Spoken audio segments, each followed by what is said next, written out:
Hello বন্ধুরা, আমরা এখন পাঁচুরিয়া মোড়ে উঠতে যাচ্ছি। আর এখন আমরা যাচ্ছি, আর এখানে দুটো ছাগলের সাথে দেখা গেল, না একটা দেখুন।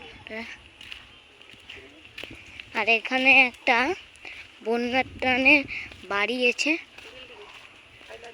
ওই বিল্ডিংটা যদি বন্যা হয় এখানে যন্ত্র টিপে দিলে হয় না, মুক্ত হয়, এই জন্যে ওটাকে বলা হয়। দেখতে পাচ্ছেন এটা হলো শ্রী গঙ্গা মায়ের মন্দির, পাঁচুরিয়া স্থাপিত হয়েছিল।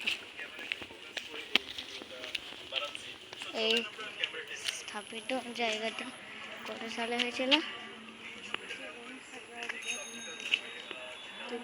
1406 সালে। তো বন্ধুরা, আজকে দেখা হচ্ছে নেক্সট ভিডিও।